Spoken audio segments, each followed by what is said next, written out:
देखिए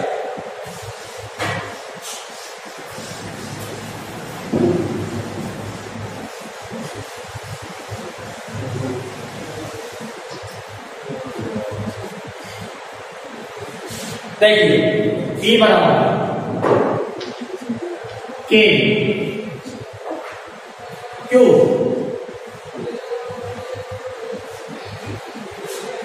लघुत्तम लेंगे अपन कितना R माइनस A का होल स्क्वायर और R प्लस A का whole square, R plus A का whole square, R minus A का होल स्क्वायर। ये हमारे पास क्या आ जाएगा, लघुत्तम आ जाएगा। R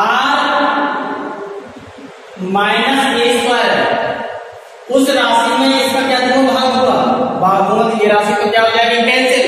क्या बचेगा हमारे पास R plus A square, R plus A square.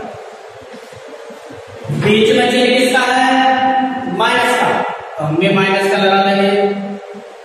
इसमें R प्लस A स्क्वायर का भाग हुआ उसमें, तो R प्लस A स्क्वायर की राशि क्या हो जाएगी, कैंसिल हो जाएगी।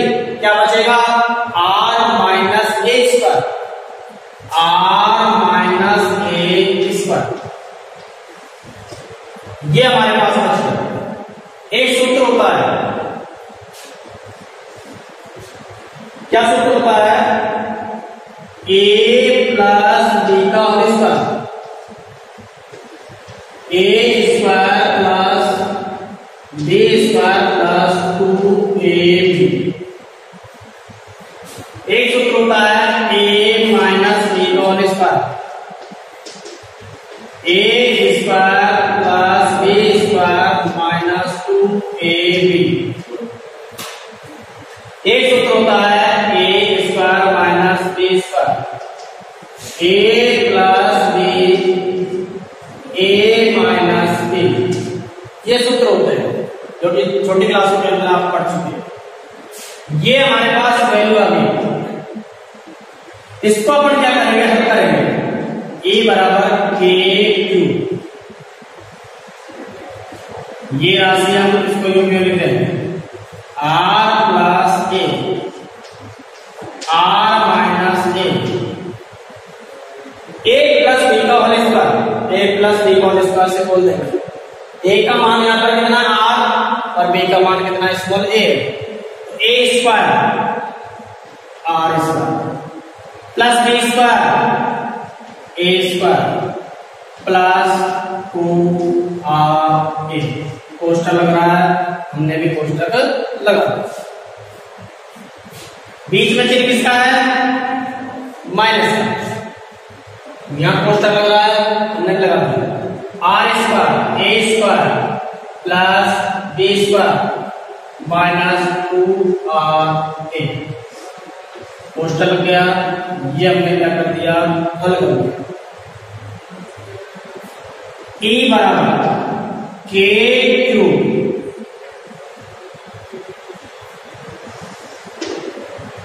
लिख दिया इसको, वैसे भी हल कर लेंगे। R square plus A square plus 2RA minus से अंदर की राशि को क्या कर देता हूं, गुणा कर देता हूं। R square minus A square minus minus क्या हो गया, प्लस 2RA।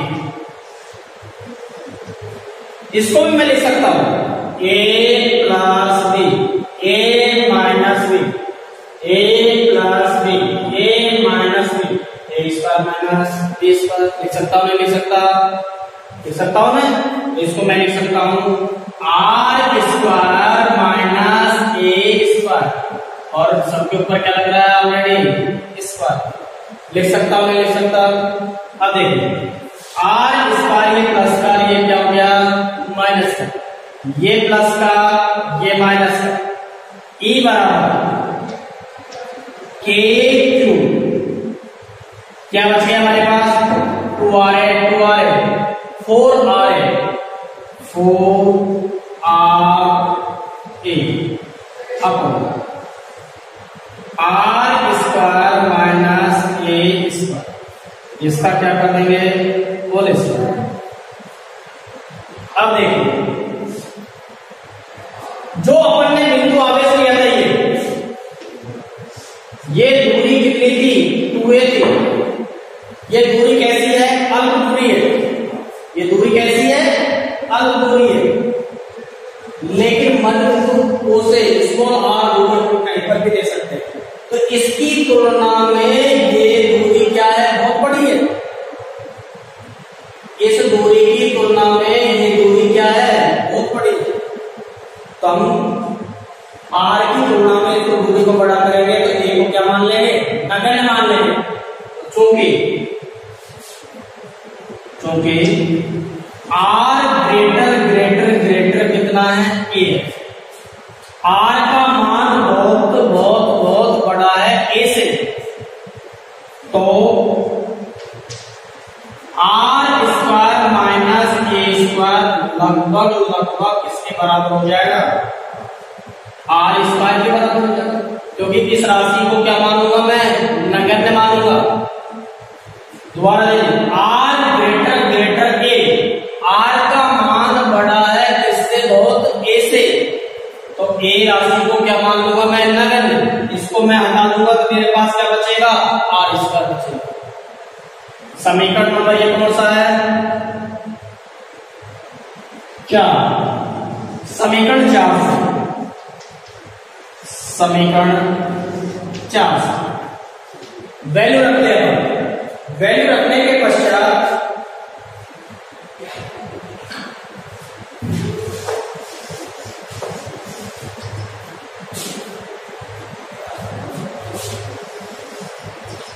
ये वैल्यू रखते हैं। E बराबर यहां बता है K Q, और मैं इसको हल कर सकता हूं। 4 को लिख सकता हूं 2 गुणा 2। 4 को अपन लिख सकते हैं 2 गुणा 2, लिख सकते हैं नहीं लिख सकते? तो 2 को मैं क्या ले लेता हूं? आगे ले लेता हूं। 2 को तो मैंने ले लिया आगे, और 2 को मैं ले लेता हूं इसके साथ में।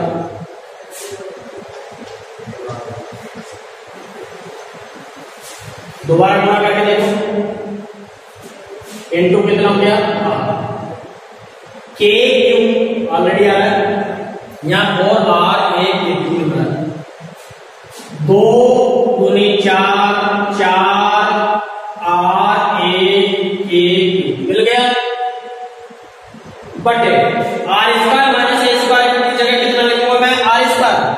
तो ये हमारे पास कितना हो जाएगा? r square. इसके ऊपर पावर कितनी लग रही है? 2। पावर कितनी लग रही है? 2। इसको हल कर लो। E बराबर 2k Q into 2a into r बटे r की पावर कितनी होगी? 4। ये कैंसिल होगी? a का बचेगा कितना? 3। कितनी बचेगी? 3। चूंकि द्विध्रुव आघूर्ण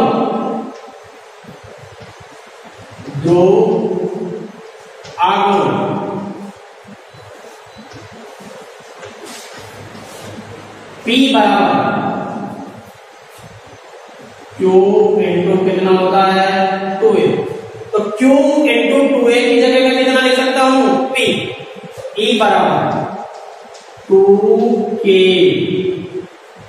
P अपॉन r की पावर 3। समीकरण नंबर कितना हो गया? 5। समीकरण 5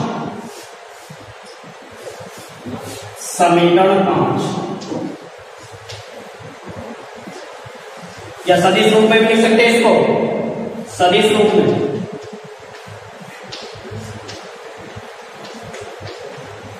E वेक्टर बराबर 2kp अपॉन, छोड़ो रहने, समीकरण 5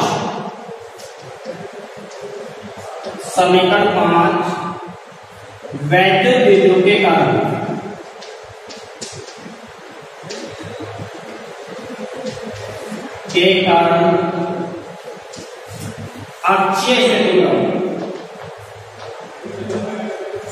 अक्षीय स्थिति पर विद्युत क्षेत्र की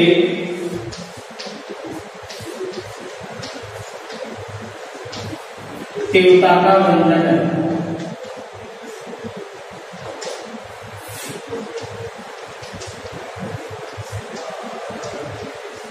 तीव्रता का व्यंजक है।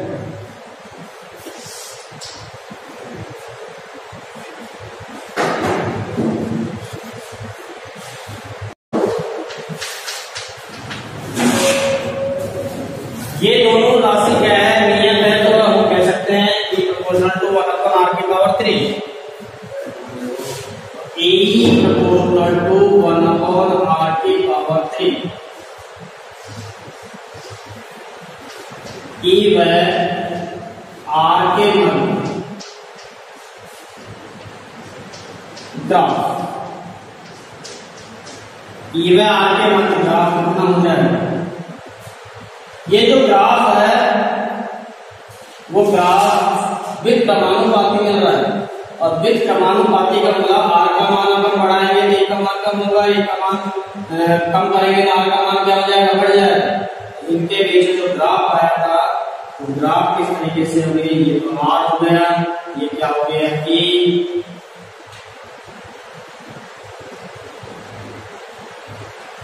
इस तरीके से हमारे पास क्या मिलेगा ग्राफ। यदि मैं ये कह सकता हूं E व 1/r की पावर 3 के मध्य ग्राफ,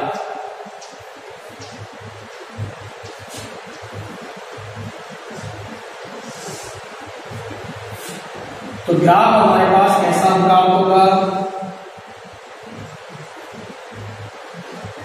एक सीधी सरल रेखा के रूप में प्राप्त होगा।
कितनी देर हो वैद्युत द्विध्रुव के कारण निरक्षीय विस्फोटक रेखा पर विद्युत क्षेत्र की तीव्रता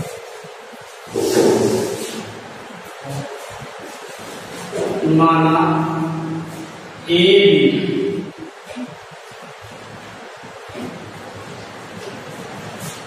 एक वैद्युत द्विध्रुव जो कि -q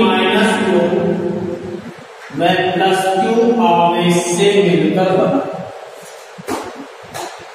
इन आवेशों के मध्य की दूरी 2a है। इन आवेशों के मध्य की दूरी कितनी है, 2 है। निरक्ष की स्थिति क्या होती है, मध्य बिंदु O से स्मॉल r दूरी पर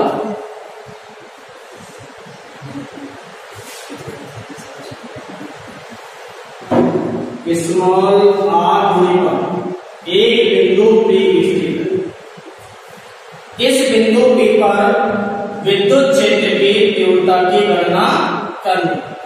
तो विद्युत क्षेत्र की तीव्रता की गणना करने के लिए क्या करना पड़ेगा, मान लीजिए इस प्लस क्यू आवेश के कारण विद्युत क्षेत्र की तीव्रता कितनी है E1 और माइनस क्यू आवेश के कारण विद्युत क्षेत्र की तीव्रता कितनी है E2। और विद्युत क्षेत्र की तीव्रता ज्ञात करने के लिए क्या करना पड़ेगा, बिंदु तथा आवेश के बीच की दूरी ज्ञात करनी पड़ेगी। तो यहाँ बिंदु तथा इनके बीच की जो दूरी है वो दूरी अपन क्या करेंगे, ये दूरी होगी, एक तो AP दूरी होगी और एक दूरी कितनी होगी BP दूरी होगी। A और O इनके बीच की दूरी कितनी होगी A, कितनी होगी A, और इस और इसके बीच की दूरी कितनी होगी A। अब जब ये एंगल थीटा एंगल से क्या होता है, वियोजित होता है, इन दोनों के बीच एंगल क्या बन रहा है थीटा एंगल, ठीक है। तो थीटा कोण बन रहा है, तो इसको क्या करते हैं, इसके कारण विद्युत क्षेत्र की तीव्रता कैसी आएगी, समान आएगी। कैसी आएगी देखिए, इस बिंदु P पर कोई परीक्षण आवेश अपन ने ले लिया, वो कितना हो गया Q0 हो गया, प्लस क्यू आवेश के कारण विद्युत क्षेत्र की तीव्रता कितनी है E1 है, कितनी है E1, प्लस आवेश के कारण डायरेक्शन क्या हो गई बाहर की तरफ, इस आवेश के कारण विद्युत क्षेत्र की तीव्रता कितनी है E2 है, लेकिन इसकी डायरेक्शन कितना होगी अंदर होगी। ये कितना हो गया E2, ये E1 हो गई है इसमें, और ये क्या हो गई E2। कहने का मतलब है पहले ये बिंदु ये स्थिति पर था, यहां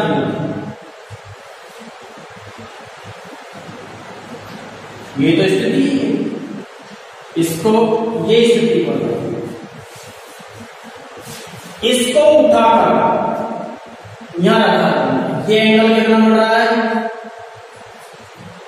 थीटा कोण, कितना कोण बन रहा है थीटा। इसको 36 से उठाकर यहां ले आया, तो ये 36 घटक कितना हो जाएगा cos थीटा, ये हो जाएगा E1 cos थीटा। ये ऊपर की तरफ गया है, तो इसका ऊर्ध्वाधर घटक कितना होगा ऊपर की तरफ, और ऊपर की तरफ कितना होगा sin E1 sin थीटा। ये पहले ही स्थिति से भाग गया, थीटा कोण से नीचे की तरफ दबाया है इसको,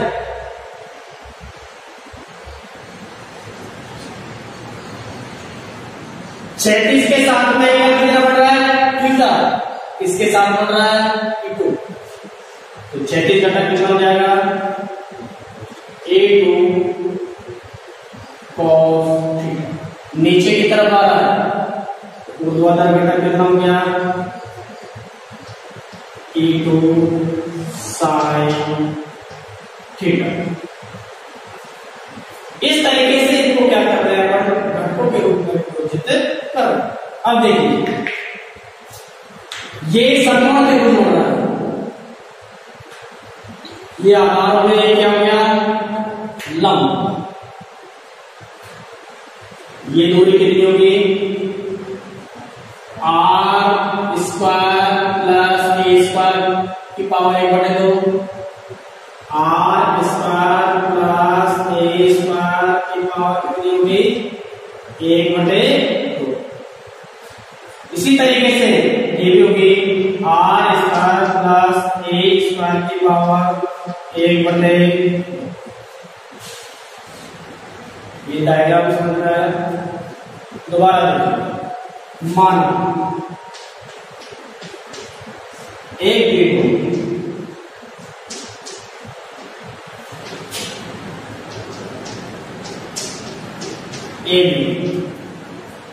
-2 प्लस टू ऑलवेज से मिलकर बना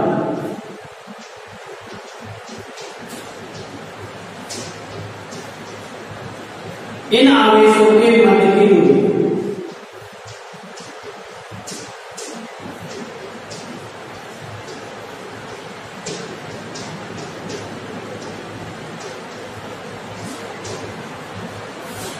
इन आवेशों के मध्य की दूरी कितनी है 2a है। मध्य बिंदु O से स्मॉल r दूरी पर एक बिंदु की स्थित है। मध्य बिंदु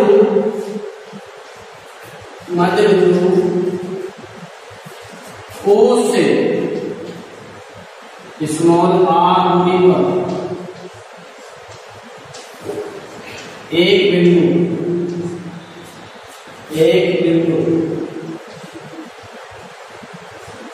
P स्थित है।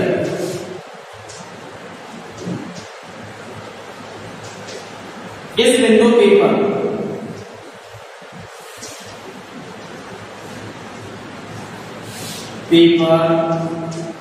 विद्युत क्षेत्र की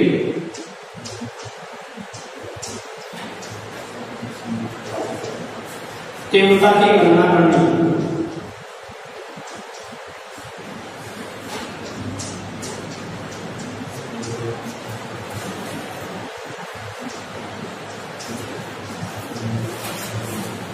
इसके लिए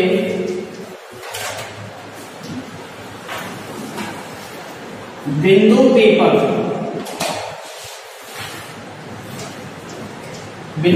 क्या किया हमने परीक्षण आवेश कितना लगा Q0 एक परीक्षण आवेश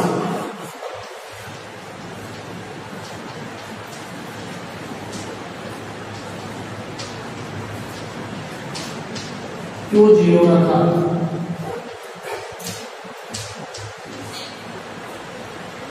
प्लस Q आवेश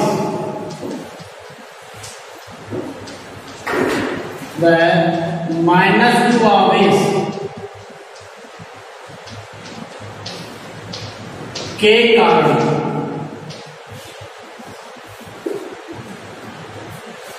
विद्युत क्षेत्र की तीव्रता है।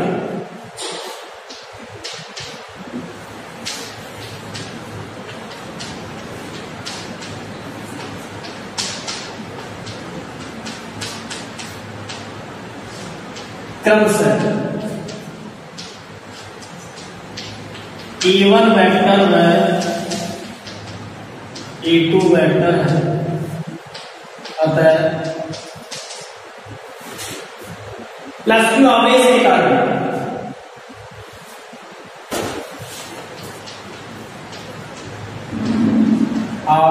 के कारण बिंदु P पर विद्युत क्षेत्र की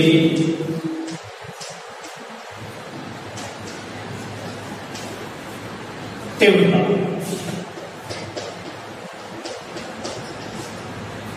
प्लस Q आवेश के कारण विद्युत क्षेत्र की तीव्रता कितनी है E1 है। E1 बराबर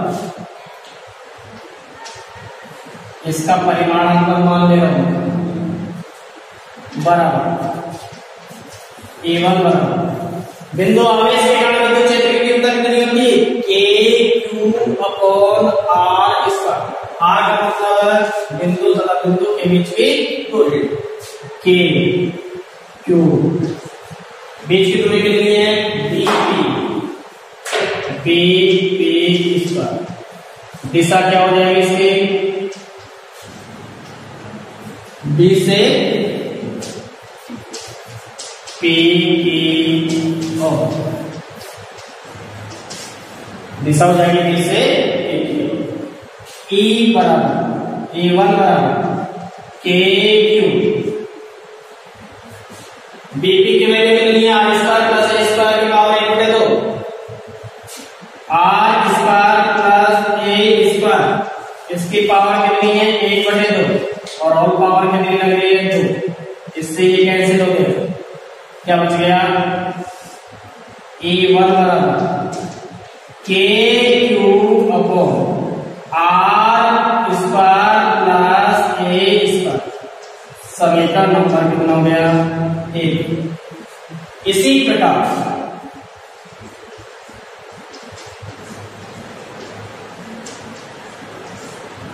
-2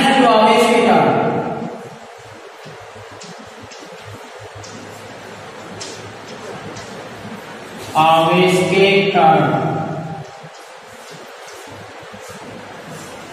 बिंदु P पर विद्युत क्षेत्र के विरुद्ध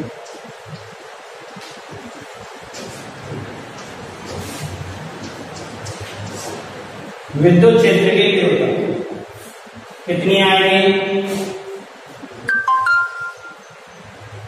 E2।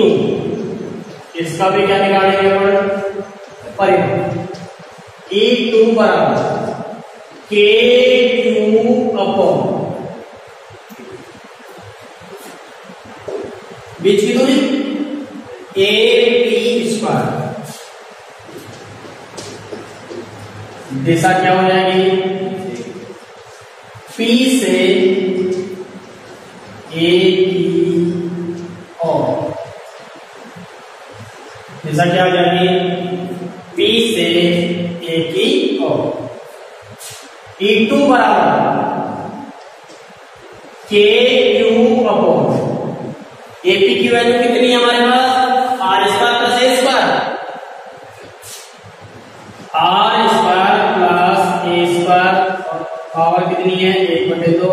पावर कितनी होगी, 2 से E2 बराबर के cube upon R square plus A square. समीकरण नंबर 2। अब देखिए समीकरण 1 और समीकरण जो 2 है, दोनों का मान कैसा है, बराबर। क्योंकि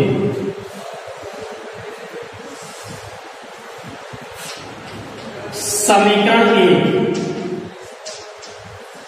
व समीकरण 2 परिमाण के समान अतः विद्युत क्षेत्र बिंदु P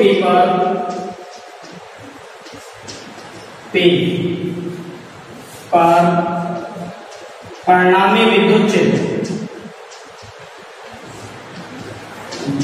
क्षेत्र की तीव्रता ज्ञात करने के लिए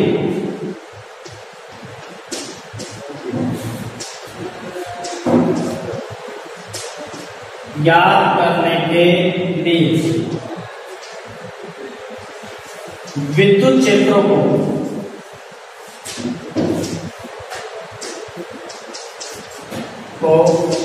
घटकों के रूप में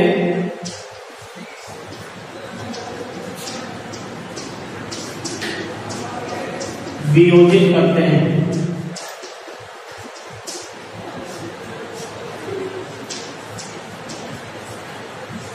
जो घटक बराबर से प्राप्त हुए क्षैतिज घटक कितना है, E1 cos theta E2 cos theta, और ऊर्ध्वाधर घटक कितना है, E1 sin थीटा व E2 sin थीटा, जिसके क्षैतिज घटक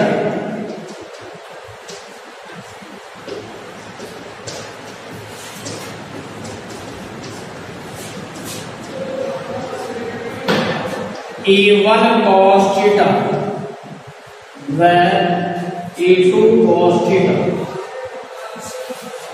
परिमाण में समान, परिमाण में दिशा क्या है, समान है, आपस में क्या हो जाएंगे, जुड़ जाएंगे। जब पहले ऊर्ध्वाधर घटक ले लेते हैं, जिसके ऊर्ध्वाधर घटक E1 sin थीटा व E2 sin थीटा परिमाण में समान, परिमाण में समान लेकिन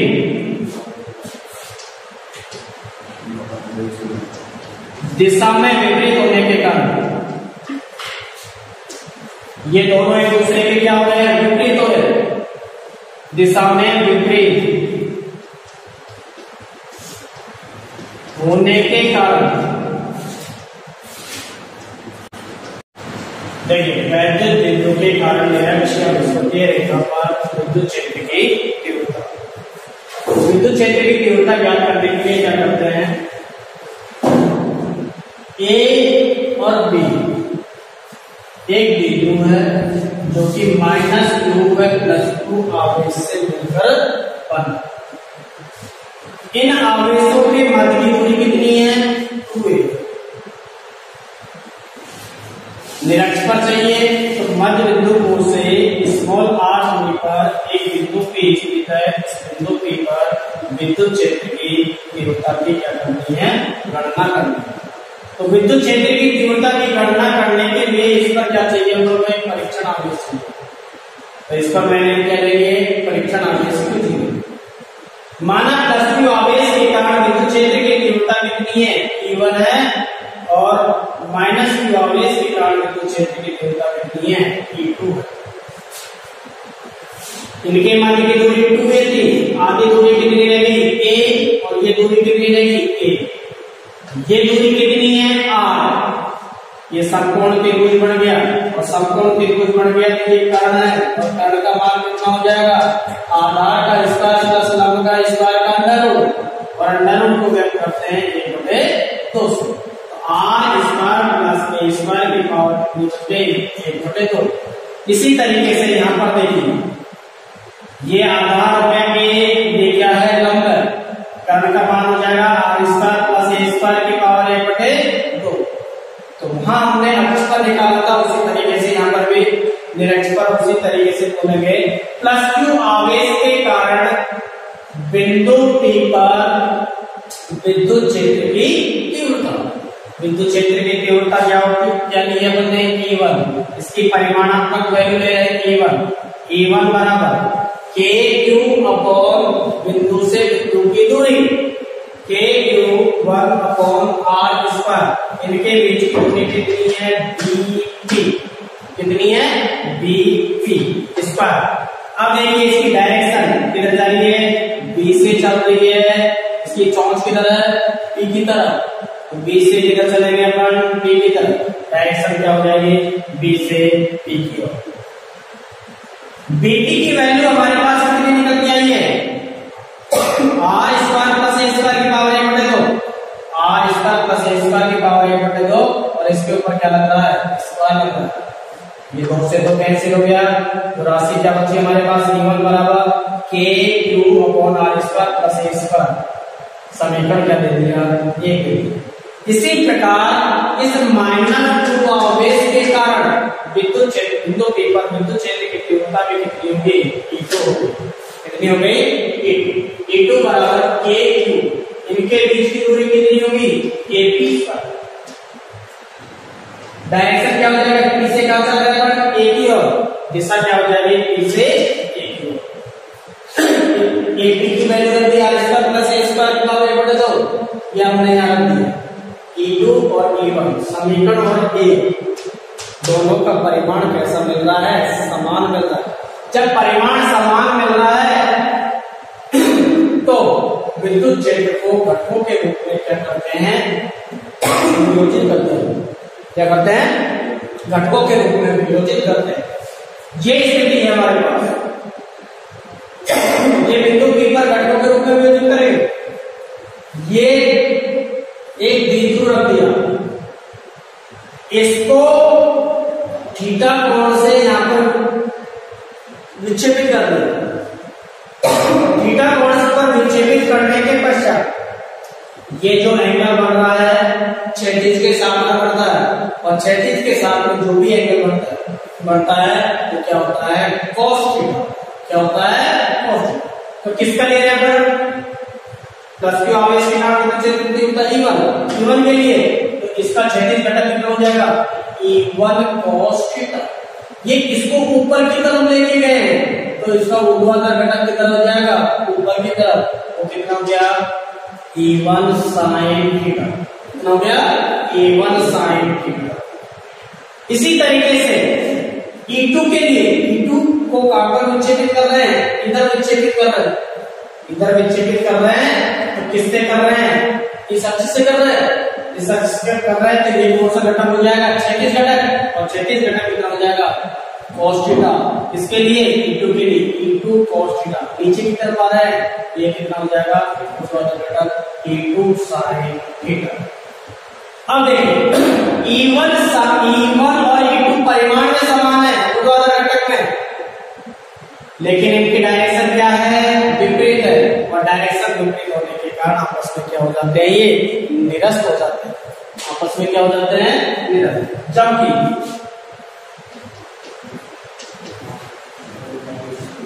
क्षैतिज घटक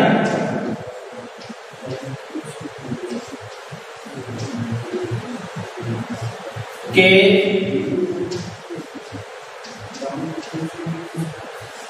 परिमाण व दिशा समान होने के कारण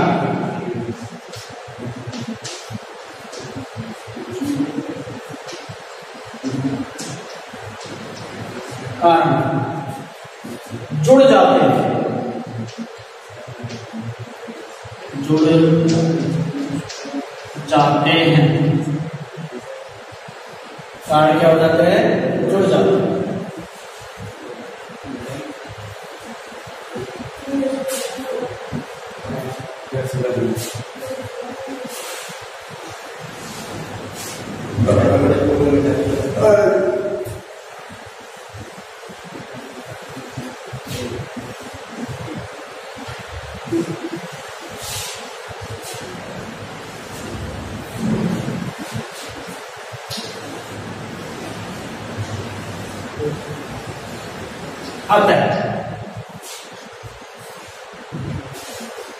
अतः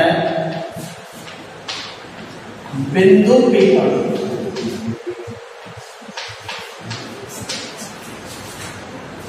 परिणामी विद्युत क्षेत्र की तीव्रता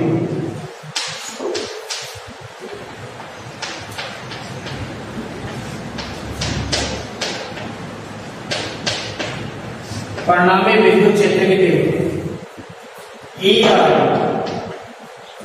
ये दोनों क्या हो जाएंगे, दिशा बराबर है, आपस में जुड़ जाएंगे। E1 cos theta plus E2 cos theta. अब देखिए, चूंकि E1 बराबर कितना है, E2 है,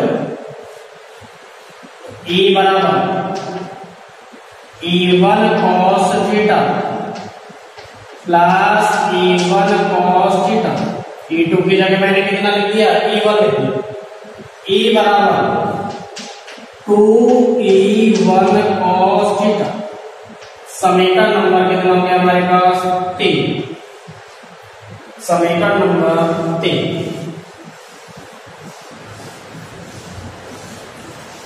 E1 की वैल्यू तो हमारे पास है, cos थीटा की वैल्यू निकाल देंगे ज्यामिति से।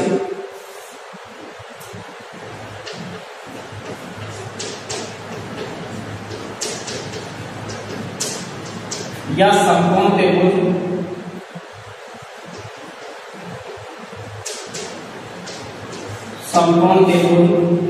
कोई सा value O B O P में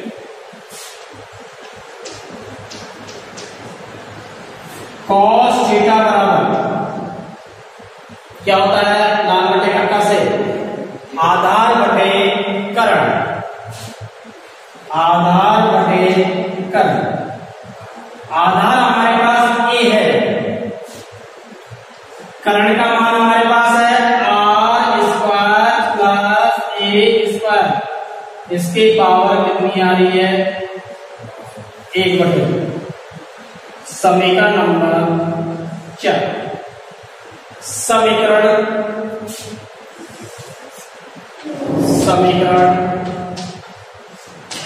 1 व 4 से समीकरण 3 में मान रखने पर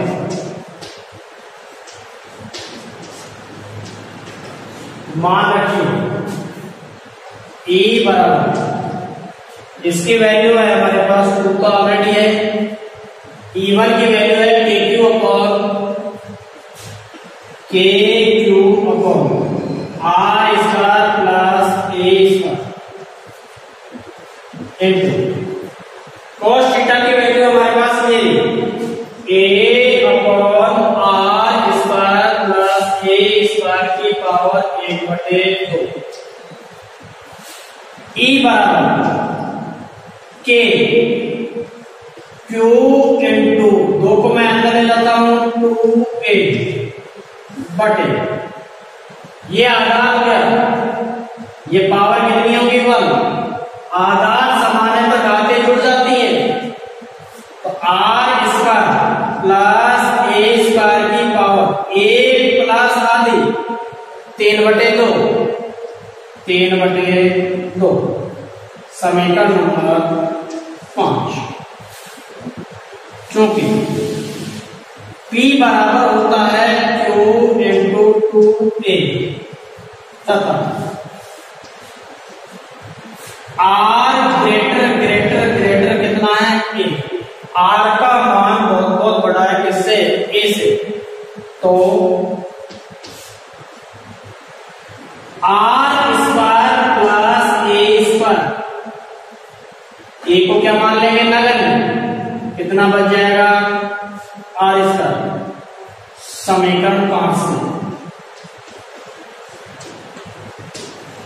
समीकरण 5 से, समीकरण 5 क्या कहता है,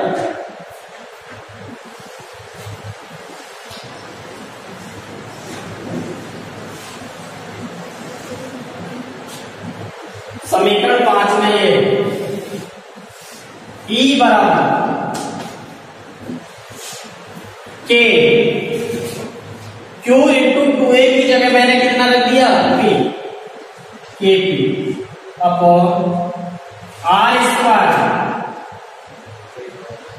और इसकी पावर कितनी है 3/2, 2 से 2 कैंसिल हो गया, E बराबर KP अपॉन R की पावर 3,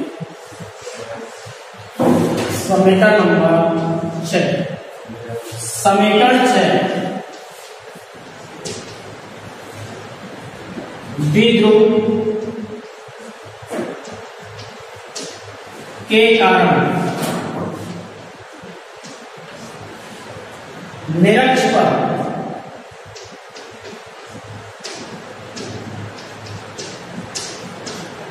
विद्युत क्षेत्र के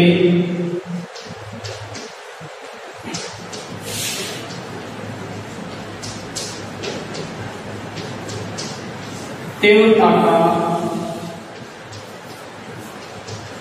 व्यंजक है, विद्युत क्षेत्र की तीव्रता का क्या है व्यंजक।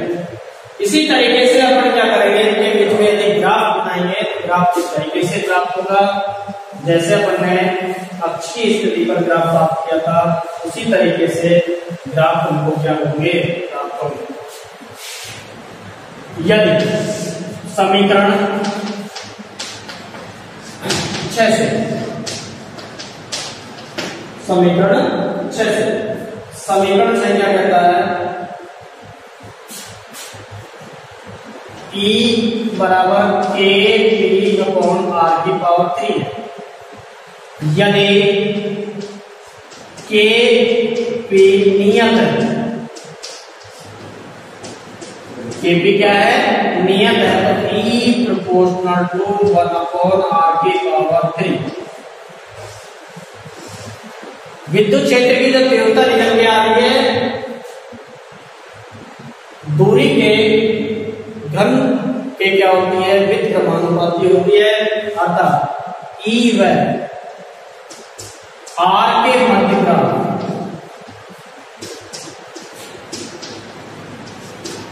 जो ग्राफ प्राप्त होगा वो ग्राफ क्या होगा, आर का मान ज्यादा ई का मान कम, ई का मान ज्यादा आर का मान कम।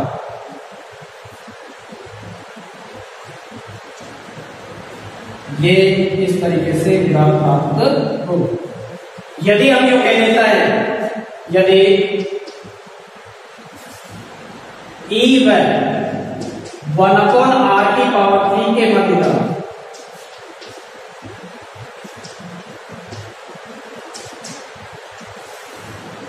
ये पूरी राशि क्या होगी, एक राशि होगी, ई प्रोपोर्शनल टू कोई राशि समानुपाती में होता है तो ग्राफ कैसा मिलता है, सीधी सरलरेखा के रूप में प्राप्त होता है।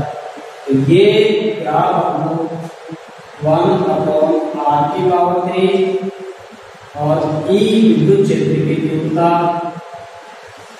का जो ग्राफ है वो ग्राफ निम्न प्रकार से प्राप्त होता है। ये अक्षीय और निरक्षीय बिंदु पर विद्युत क्षेत्र की जो तीव्रता निकल के आई है, इन दोनों पॉइंटों में बोर्ड के दृष्टि के अनुसार क्या है,